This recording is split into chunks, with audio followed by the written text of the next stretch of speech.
গল্পের শুরুতেই আমরা দারা আর বিমা নামের স্কুল পড়ুয়া দুইটা ছেলে মেয়েকে দেখতে পাই। তারা একে অপরকে অনেক ভালোবাসে আর তাদের এই সম্পর্কের ব্যাপারে গোটা স্কুলের প্রায় সব বন্ধুরাই জানতো। বিমা দারাকে এতটাই বেশি ভালোবাসতো যে সবসময় শুধুমাত্র তার ব্যাপারেই চিন্তা করত। এই কারণে সে পড়াশোনায় অনেক অমনোযোগী হয়ে উঠেছিল, কিন্তু এতেও তাদের সম্পর্কে তেমন একটা পরিবর্তন আসে না। তো একদিন দারার বাড়িতে কেউ না থাকায় সে বিমাকে নিয়ে তার বাড়িতে এসে একটু একান্তে সময় কাটাতে। তারা দুইজন মিলে সেখানে আড্ডা দেয় আর অনেক আনন্দ করে, কিন্তু একটা সময় মজা করতে করতে তারা অনেকটা ঘনিষ্ঠ হয়ে পড়ে। তারা বুঝতেও পারছিল না যে তারা ঠিক কত বড় ভুল করতে যাচ্ছে। কিন্তু এরপর যখন তাদের হুঁশ ফিরে আসে তখন দুইজনেই তো প্রচন্ড আফসোস করতে শুরু করে, বিশেষ করে দারা, কারণ সে তো একটা মেয়ে আর সে এটা ভেবেই ভয় পাচ্ছিল যে এইবার তার সঙ্গে কি হবে। এরপর সে বিমাকে অনুরোধ করে যে সে যেন স্কুলে এই ঘটনার ব্যাপারে কাউকে কিছু না জানায়। বিমাও তখন তার কথায় রাজি হয়ে যায়। তবে ওই দিনের পর থেকে তাদের সম্পর্কটা আরো বেশি গাঢ় হতে শুরু করে। এরপর একদিন তাদের স্কুলের বন্ধুরা একটা পার্টির আয়োজন করে। সেই পার্টিতে গিয়ে খাবার খাওয়ার সময় দারার হঠাৎ করে অনেক বমি পাচ্ছিল। তখন সে টেবিল থেকে উঠে গেলে বিমাও তার পিছে যায়। দারার শরীরের অবস্থা দেখে বিমা মনে করে যে তার হয়তো ফুড পয়জনিং হয়েছে, তাই সে নিজেই দারাকে সেদিন বাড়িতে এগিয়ে দিয়ে আসে। দারার মাও সব শুনে মনে করে যে তার মেয়ের বোধহয় সত্যি পেটের সমস্যা হয়েছে, তবে কোথাও যেন তার মনে একটু সন্দেহ লাগছিল। তাই বিমা চলে যাওয়ার পর সে দারাকে জিজ্ঞাসা করে যে সত্যি করে বলো তো, তোমার সঙ্গে কি বিমার কোনো সম্পর্ক আছে নাকি? তখন দারা বলে যে না তো, বিমা তো শুধুমাত্র আমার একটা ফ্রেন্ড। এই কথা শুনে দারার মা একটু স্বস্তি পায় আর সেখান থেকে চলে যায়। এরপর একদিন খেলার ছলে দারা তার ছোট বোনকে কামড়ে দেয়। তখন তার বোন বলে যে এই তোমার কি হয়েছে, তুমি আমার সাথে এমন করছো কেন? নাকি তোমার পিরিয়ড হয়েছে বলো তো, তাই এমন করছো? মুড সুইং করছে তাই না? এই কথা শুনে দারা আবার অনেক টেনশনে পড়ে যায়, কারণ ডেট পার হয়ে যাবার পরও তার পিরিয়ড হচ্ছিল না। আর এই ব্যাপারটা যখন সে বিমাকে জানায় তখন বিমাও অনেক দুশ্চিন্তায় পড়ে যায়।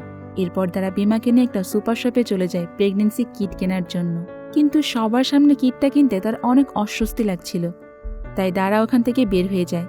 এদিকে বিমা যেহেতু আগে এরকম কোনো সিচুয়েশনে পড়েনি, তাই সেও বুঝে উঠতে পারছিল না যে তার এখন কি করা উচিত। এরপর তারা বাইরে গিয়ে তো অনলাইনে অর্ডার করে সে প্রেগনেন্সি কিটটা নিয়ে আসে। ওই ঘটনার পর একদিন আবারও দারার বাড়ির সবাই কোথাও একটা গিয়েছিল, আর সেই সুযোগে তারা বিমাকে তার বাড়িতে ডেকে আনে। তারপর সে ওয়াশরুমে গিয়ে তার প্রেগনেন্সি টেস্ট করে, আর টেস্টের রেজাল্ট দেখেই তো দারার মাথায় যেন আকাশ ভেঙে পড়ে। সে বাইরে বের হয়ে আসে। যখন সে বিমাকে প্রেগনেন্সি কিটটা দেখায় তখন সেও একদম নীরব হয়ে যায়, কারণ রেজাল্ট পজিটিভ, অর্থাৎ দারা প্রেগনেন্ট। তারা কেউ তখন বুঝে উঠতে পারছিল না যে এখন তাদের কি করা উচিত। তারা দুইজন অনেকটা ভয় পেয়ে গিয়েছিল। ওই দিনের পর থেকে তারা দুইজন স্কুলে পাশাপাশি বসতো ঠিকই, কিন্তু কেউ কারোর সঙ্গে একটা কথাও বলতো না। এমনকি স্কুল শেষ হয়ে যাবার পর দারাকে রেখে বিমা স্কুল থেকে চলে যেত। একদিন স্কুল থেকে বেরোনোর সময় দারা যখন বিমার সামনে চলে আসে তখন বিমা ভয়ে একটা বাইক নিয়ে তো দ্রুত বাড়িতে চলে যায়। দারা তখন পরিষ্কার বুঝতে পারে যে বিমা তাকে অ্যাভয়েড করছে। এদিকে বাড়ি ফেরার পর বিমা যখন খাবার খাচ্ছিল তখন বিমার মা তাকে অন্যের বাইক নিয়ে আসার কারণে অনেক বকাঝকা করতে থাকে, আর তাকে জিজ্ঞাসা করে যে তোমার কি এমন প্রয়োজন পড়ে গিয়েছিল যে তুমি অন্যের বাইক নিয়ে বাড়ি ফিরে এসেছো? বিমা তখন তার মা বাবার সামনে কোনো প্রশ্নের ঠিকঠাক উত্তরে দিতে পারে না আর কান্না করতে শুরু করে। এদিকে তার এমন অদ্ভুত আচরণের কারণ তো তার মা বাবাও বুঝতে পারছে না। আর তখন বিমা কিছু বলতে না পেরে তো রাগ করে খাবার টেবিল থেকে উঠে চলে যায়। ছেলের এই অবস্থা দেখে বিমার বাবা গিয়ে তাকে জিজ্ঞাসা করে যে কি হয়েছে তোর, কিন্তু বিমা তার কথার কোনো উত্তরই দেয় না। এরপর তার বাবা বলে যে তুমি যদি কোনো ভুল করে থাকো, কারোর সাথে কোনো অন্যায় করে থাকো, তাহলে তার কাছে গিয়ে ক্ষমা চাও। তখন বিমা বলে যে আমি কোনো ছোট ভুল করিনি বাবা, এই ভুলের কোনো ক্ষমা হয় না। এই কথা বলে সে আবারও কাঁদতে শুরু করে। তখন তার বাবা রুমের দরজাটা আটকে দিয়ে তাকে বন্ধুর মতো বোঝানোর চেষ্টা করে যে সবকিছু একসময় ঠিক হয়ে যাবে। এদিকে প্রেগনেন্সির ব্যাপারটা জানার পর থেকেই তারা সবসময় মনমরা হয়ে থাকতো, কারণ একে তো এত বড় একটা অঘটন, তার উপরে বিমা তাকে অ্যাভয়েড করে চলছে। সে বুঝে উঠতে পারছিল না এখন তার কি করা উচিত। এইভাবেই 10টা সপ্তাহ পার হয়ে যায়। তারপর একদিন বিমা দারার সঙ্গে দেখা করতে আসে আর এতদিন ধরে তাকে অ্যাভয়েড করার জন্য অনেক ক্ষমা চায়।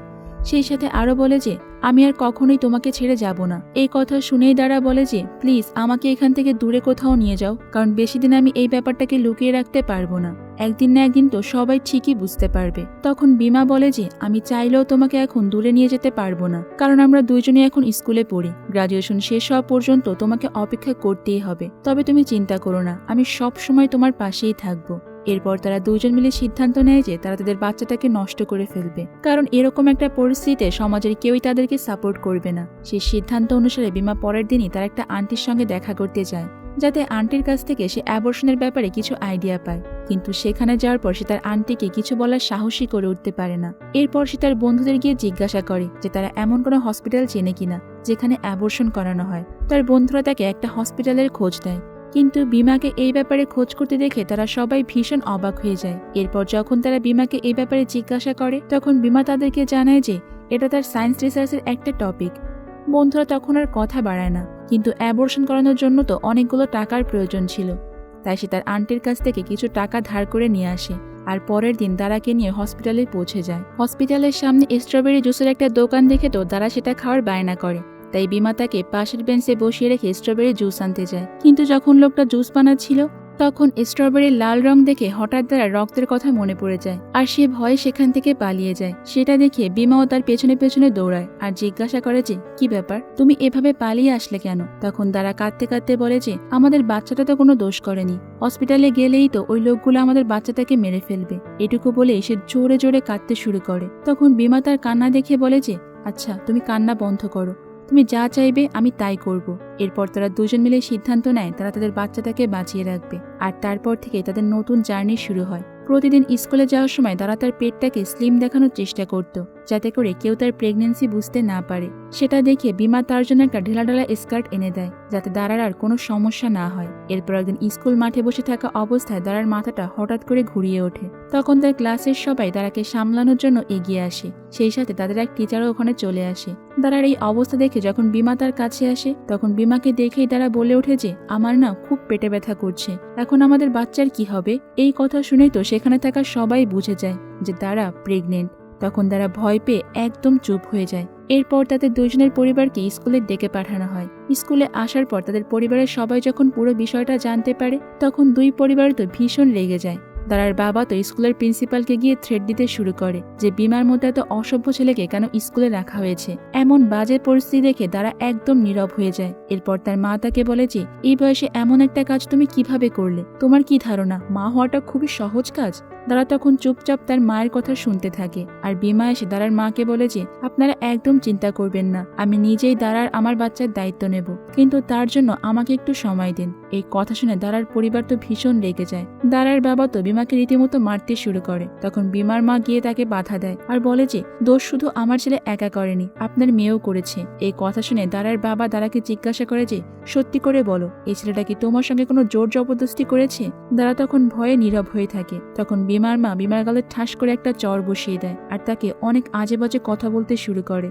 তখন দারা সেটা সহ্য করতে না পেরে বলে ওঠে যে আমি বিমাকে অনেক ভালোবাসি। এই কথা শুনে দুই পরিবার তো পুরো হতাশ হয়ে যায়, আর সেই সাথে তাদের ভীষণ টেনশনও হতে শুরু করে যে তারা এই দুটো বাচ্চাকে নিয়ে কি করবে এখন। এরপর দারার মা দারাকে বলে যে জীবনটা এত সহজ নয় যে মন চাইলে নিজের ইচ্ছা মতো জীবনটাকে সাজাতে পারবে। সেটা শুনে বিমা তার কাছে এসে বলে যে আমি গ্রাজুয়েশনটা শেষ করে একটা চাকরি নিয়ে নেব, আর তারপর আমাদের আর কোনো সমস্যা হবে না, আমাকে প্লিজ সেইটুকু সময় দিন। তখন দারার মা রাগ করে দারার দায়িত্ব বিমার পরিবারের কাঁধেই চাপিয়ে দেয় আর সেখান থেকে চলে যায়। বিমার পরিবার তখন আর কোনো উপায় না দেখে তো দারাকে নিজেদের বাড়িতে নিয়ে আসে।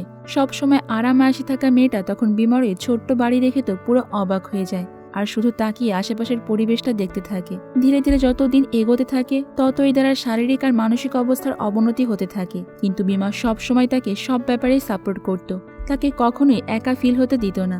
বিমা আর তার পরিবার মিলে দারার সম্পূর্ণ খেয়াল রাখত, আর তার বাচ্চাটাও সুস্থভাবেই বেড়ে উঠছিল।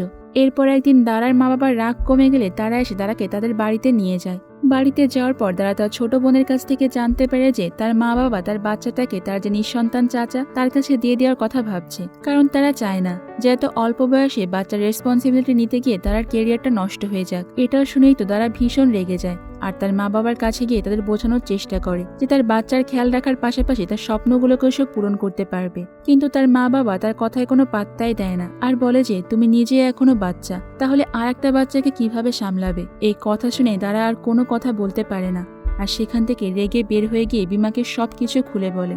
বিমা যখন সেই ব্যাপারটা তার পরিবারকে জানায় তখন তার পরিবারের লোকেরা দারার বাড়িতে চলে আসে তার মা বাবার সঙ্গে কথা বলার জন্য, কিন্তু দারার মা তাদের সঙ্গে কোনো কথাই বলতে চাচ্ছিল না। এরপর দারার বাবা যখন তাকে বোঝায় তখন সে শান্ত হয়ে তাদের সঙ্গে কথা বলার জন্য রাজি হয়ে যায়। দুই পরিবারের অনেক আলাপ আলোচনার পর তারা এই সিদ্ধান্তে পৌঁছায় যে তারা আর বিমাকে বিয়ে দিয়ে দেবে, যাতে ভবিষ্যতে তাদের বাচ্চাকে নিয়ে কেউ কথা বলতে না পারে।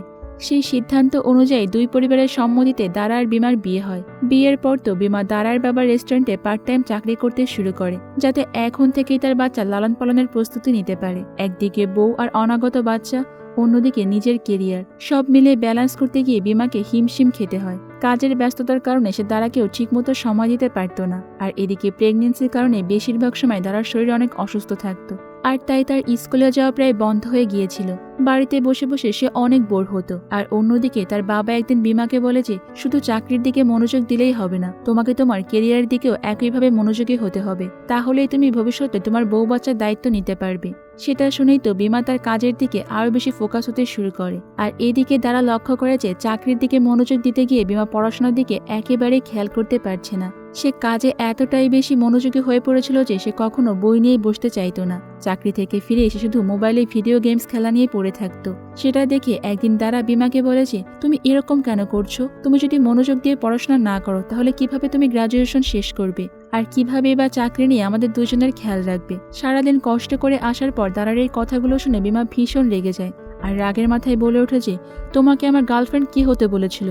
তুমি যদি আমার সঙ্গে সম্পর্কে না জড়াতে তাহলে তো আজকে আমাদের আর এত কষ্ট করতে হতো না। এই কথা শুনেই তো দারা ভীষণ কষ্ট পায়, আর সেখান থেকে উঠে ড্রয়িং রুমে গিয়ে চুপচাপ বসে থাকে। এরপর বিমা যখন তাদের সবার কাছ থেকে বিদায় নিয়ে নিজের বাড়ির উদ্দেশ্যে রওনা হয়, তখন দারাও তার সঙ্গে কোনো কথা বলে না। আর এইভাবে যতই দিন পার হতে থাকে ততই তারা মানসিকভাবে অনেক দুর্বল হতে শুরু করে। সবার সামনে হাসি খুশি থাকলেও সবার আড়ালে সে তার এমন পরিস্থিতির জন্য অনেক কষ্ট পেতে থাকে, আর তার এই কষ্টটা সে কারোর সঙ্গে শেয়ারও করতে পারছিল না। দারার মা যখন বিষয়টা বুঝতে পারে তখন দারার কয়েকটা বান্ধবীকে ফোন করে সে বাড়িতে ডেকে আনে। তাদেরকে কাছে পেয়ে তো দারা একটু স্বাভাবিক হয় আর অনেক খুশিও হয়ে যায়, আর অনেক দিন পর বান্ধবীদের সঙ্গে একটু ভালো সময় কাটায়। এরপর থেকে দারার মায়ের অনুরোধে তার বান্ধবীরা প্রায় সময় তার বাড়িতে আসতো আর দারার সঙ্গেই সময় কাটাতো। কিন্তু তারা চলে গেলেই তো দারা আবারও মনমরা হয়ে যেত। সেটা দেখে দারার মা একদিন তার কাছে এসে নিজের জীবনের গল্প শোনাতে শুরু করে। তার জীবনের সব আনন্দ আর স্ট্রাগলের সময়ের গল্প সে দারাকে শোনাতে থাকে, যাতে করে তার মেয়ে এই অবস্থায় একটু সাহস পায়। এরপর একদিন দুই পরিবারের সবাই দারাকে নিয়ে চেক আপ করাতে যায়। সেখানে এত ছোট একটা মেয়েকে প্রেগনেন্ট অবস্থা দেখে তো সবাই হাসাহাসি করতে শুরু করে। ব্যাপারটা দারার কাছে একটু খারাপ লাগে। এরপর একদিন সে বিমার কাছে এসে জানায় যে তার চাচি তাদের বাড়িতে বেড়াতে আসবে। সে বিমাকেও সেদিন তার বাড়িতে যেতে বলে। দারার কথা মতো বিমাও তাদের বাড়িতে চলে যায়। সেখানে তারা চাচা আর চাচি বাচ্চাকে নিয়ে বিমার সঙ্গে নানা ধরনের কথা বলতে শুরু করে। আসলে দারা চাচা চাচি এসেছিল বিমাকে রাজি করানোর জন্য, যাতে করে তারা তাদের বাচ্চাকে নিজের বাচ্চা হিসেবে লালন পালন করতে পারে। বিমা যেহেতু বয়সে অনেক ছোট, তাই সে তাদের মুখের উপর কোনো কথা বলতে পারে না। শুধু এইটুকু জিজ্ঞাসা করে যে আমি কি মাঝে মাঝে আমার বাচ্চার সঙ্গে দেখা করতে পারবো? দারা চাচি বলে যে অবশ্যই পারবে, কিন্তু তোমার বাচ্চাকে আমরা নিজের পরিচয় বড় করতে চাই, তাই তোমাকে বাচ্চার চাচা হিসেবে তার সঙ্গে দেখা করতে হবে। এই কথা শুনে তো বিমা চুপচাপ সেখান থেকে উঠে চলে যায়। আর দারা, যে কিনা এতদিন ধরে বাচ্চাটাকে নিজের কাছে রাখার জন্য লড়াই চালিয়ে যাচ্ছিল, সেও এবার আর কোনো বিরোধ করে না। এরপর সে বিমার কাছে গিয়ে বলে যে অনেক ভেবে দেখলাম, বাবা মা হওয়াটা আসলে সহজ নয়। এত অল্প বয়সে আমাদের পক্ষে কোনোভাবেই বাচ্চার দায়িত্ব নেওয়া সম্ভব নয়, আর তাই বাচ্চাটাকে ওনাদের কাছে দিয়ে দেওয়াটাই ভালো হবে। তারা বাচ্চাটাকে আরো বেশি যত্নে রাখতে পারবে। বিমা তার কথায় কোনো উত্তর না দিয়ে তো চুপচাপ শুনতে থাকে। এরপর দারা বলে আমি ডিভোর্স চাই, আর কোরিয়ায় গিয়ে আমার স্বপ্ন পূরণ করতে চাই। তার কথা শুনে তো বিমার চোখে পানি চলে আসে, কিন্তু তারপরও সে কোনো রিয়াক্ট করে না। এরপর তারা আবারও বলে যে আমরা তো আজীবনের জন্য আলাদা হচ্ছি না, আমরা শুধু ততদিন আলাদা থাকবো যতদিন না আমরা নিজেদের ক্যারিয়ারটা গুছিয়ে নিতে পারি। আমি তোমার ঘাড়ের উপর বসে থাকলে তুমি নিজের ক্যারিয়ারে ফোকাস করতে পারবে না। তার কথাগুলো শুনে বিমা যেন একদম বোবা হয়ে যায়। আর তার মা বাবা যখন এই ব্যাপারে জানতে পারে তখন তারা দৌড়ে চলে আসে দারার মা বাবার সঙ্গে কথা বলার জন্য। সেখানে দারার মা বাবা তাদেরকে সাফ বলে দেয় যে এমন একটা অহেতুক কারণে তারা তাদের মেয়ের ক্যারিয়ারকে নষ্ট করতে পারবে না। এরপর যখন বিমার মা দারাকে এই ব্যাপারে জিজ্ঞাসা করে তখন দারাও নিজের মা বাবার কথায় সায় দেয়। বিমার মা তখন রেগে গিয়ে সেখান থেকে বেরিয়ে আসে। বাড়ি ফেরার পর সে রাগের মাথায় বলতে থাকে যে নিজের বাচ্চার খেয়াল রাখার জন্য যদি এত এস্টাবলিশ হতে হয়, তাহলে আমি কিভাবে গরিব হয়েও আমার দুটো বাচ্চাকে মানুষ করলাম, কিভাবে তাদেরকে এত বড় করলাম। বিমা তখন চুপচাপ তার মায়ের কথা শুনতে থাকে। এরপর তার মা তাকে আদেশ দেয় যে সে যেন আরো বেশি করে টাকা ইনকাম করতে শুরু করে আর তার বাচ্চাকে ফিরিয়ে নিয়ে আসে। এদিকে তারা নিজের কষ্টটাকে মনের ভিতরে লুকিয়ে রাখে। তার মা বাবার কথা মতো কোরিয়া যাওয়ার জন্য গোছগাছ করতে শুরু করে। বিমাকে ছেড়ে যেতে তারও ভীষণ কষ্ট হচ্ছিল, কিন্তু সেটা সে কাউকে বুঝতে দিচ্ছিল না। একদিকে তার বাচ্চা আর অন্যদিকে মা বাবা, এই দুই সম্পর্কে টানাপোড়েনে সে তার মা বাবাকেই বেছে নেয়। আর একদিকে বিমা তার মায়ের কাছে গিয়ে তার কাজের জন্য ক্ষমা চায়, কারণ তার একটা ভুলের কারণে এখন তার পুরো পরিবারটাই কষ্ট পাচ্ছে। তখন তার মা তাকে বুঝিয়ে বলে যে এসব তো ওপরওয়ালার ইচ্ছা, আর তারপর সে তাকে বুঝিয়ে শুনে তার বাচ্চাটাকে ফিরিয়ে আনার চেষ্টা করতে বলে। বিমা তখন তার মায়ের কথা মতো দারাকে গিয়ে বোঝানোর চেষ্টা করে যে সে যেন অন্তত তার বাচ্চাটাকে বিমার কাছে দিয়ে দেয়, কারণ বিমা তাদের দুইজনকে অনেক ভালোবাসে আর সে চায় না যে দুইজনই তার জীবন থেকে হারিয়ে যাক। সেদিন দারা বিমার কথাটা নিয়ে অনেক চিন্তা ভাবনা করে আর অবশেষে সে বাচ্চাটাকে বিমাকে দিয়ে দেওয়ার সিদ্ধান্ত নেয়। কিন্তু সে যখন এই বিষয়টা তার মা বাবাকে জানায় তখন তার মা বাবা ভীষণ রেগে যায়। সে তার বাবা মাকে বোঝানোর অনেক চেষ্টা করে, কিন্তু তার মা বাবা তার কোনো কথাই শুনতে চায় না। এরপর তারা ডেলিভারির দিন চলে আসে। ডেলিভারির সময় মেয়েকে কষ্ট পেতে দেখে তার মায়ের চোখ দিয়ে পানি চলে আসে। অনেক কষ্টের পর তার বাচ্চাটা সুস্থ অবস্থায় জন্ম নেয়, কিন্তু তার বয়স যেহেতু অনেক কম ছিল তাই বাচ্চা জন্ম নেওয়ার সময় তার জরায়ু থেকে অনেক রক্তক্ষরণ হয়। এরপর ডক্টর বিমাকে গিয়ে ব্যাপারটা জানায় আর বলে যে আমাদেরকে এক্ষুনি দারার অপারেশন করে তার জরায়ুটা কেটে ফেলতে হবে, তা না হলে দারাকে বাঁচানো সম্ভব নয়। আর তুমি যেহেতু দারার হাজব্যান্ড তাই তোমাকে একটা ফর্মে সাইন করতে হবে। বিমা তখন ডক্টরের কথায় রাজি হয় ঠিকই, কিন্তু ফর্মে সাইন করতে গিয়ে তার হাতটা কাঁপতে থাকে। অবশেষে বিমা সাইনটা করে দেয় আর দারার অপারেশনটাও সাকসেসফুলি শেষ হয়। এরপরেই বিমা দারার কাছে গিয়ে তাদের বাচ্চাটাকে দারার কোলে তুলে দেয় আর বলে যে আমার জন্য এই 10টা মাস তোমাকে অনেক কষ্ট সহ্য করতে হয়েছে, তুমি আমাকে প্লিজ ক্ষমা করে দিও। তার কথা শুনে দারা বলে যে কষ্ট করতে হয়েছে ঠিকই, কিন্তু তুমি আমার পাশে ছিলে বলে আমার কষ্টটা অনেক কমে গিয়েছে।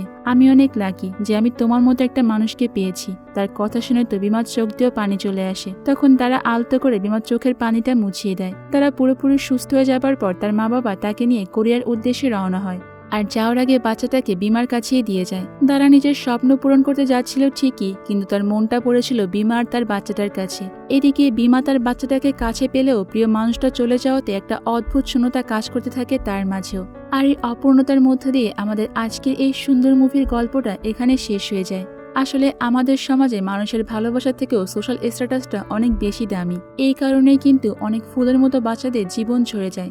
অনেক ছেলেমেয়ে টিনেজ বয়সে ভুল করে বসে, কিন্তু তাদের মা বাবা থেকে শুরু করে সমাজের কেউ তাদেরকে মেনে নেয় না, যার ফলে তো অনেকে আত্মহত্যাই করে বসে। তাদেরকে যদি একটু ক্ষমা সুন্দর দৃষ্টিতে দেখা হয় বা একটু আপন করে নেওয়া হয় তাহলে তারাও তাদের ভুলটাকে শুধরে নিয়ে জীবনে ভালো কিছুই করতে পারে। তো আজকের গল্পটা তোমাদের কাছে কেমন লেগেছে সেটা কিন্তু আমাকে কমেন্ট করে অবশ্যই জানিও।